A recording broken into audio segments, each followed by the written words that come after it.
All right, today we're going to talk about loan approval, specifically working with a buyer and whether or not to require loan approval and at what time to have the conversation with them about it.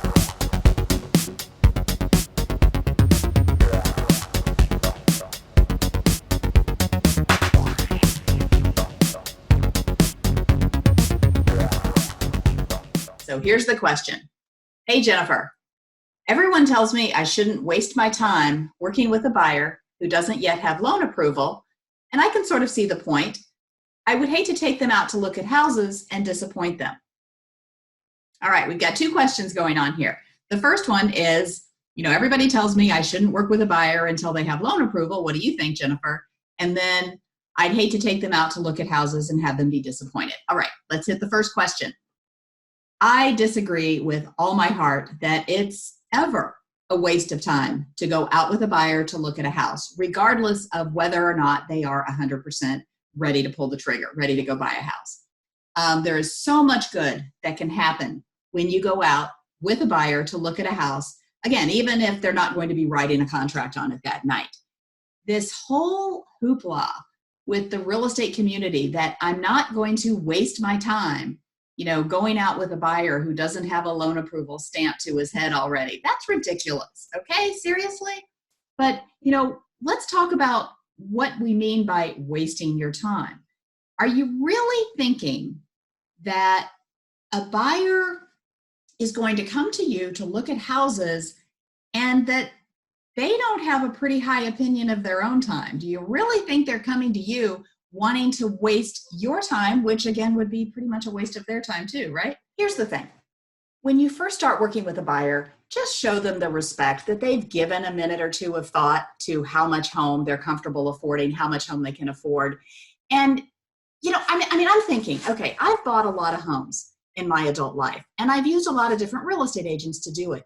And I can tell you, if I went to see a real estate agent and the only thing she was interested in were my loan qualifications, how financially qualified I am, I tell you, I would probably go out the door and go find myself another real estate agent, especially if she shooed me out the door and told me, don't come back till you've talked to a lender.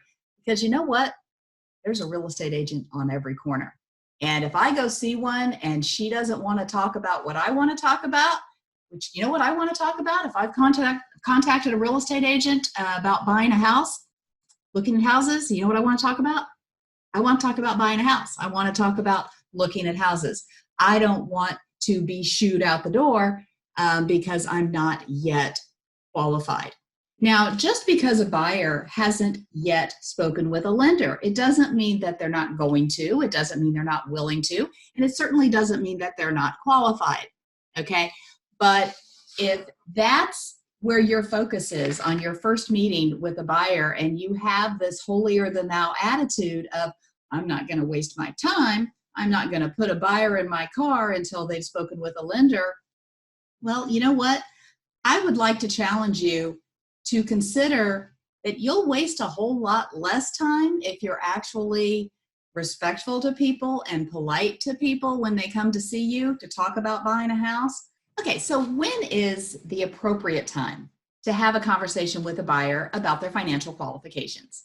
Well, again, I don't think it's within the first 35 seconds of meeting. And I would probably never even ask the question, so have you spoken to a lender yet and what are you qualified for? Show this person some respect, again, that they've given it a minute or two of thought. And ask the question instead, so what price range are you thinking about? What price range are you comfortable in? They'll give you an answer, probably.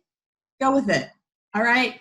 They probably have a pretty good idea of what their price range is, and we can always fine-tune it later. Show them the respect that you believe them, and hey, let's go out and look at some houses in that price range.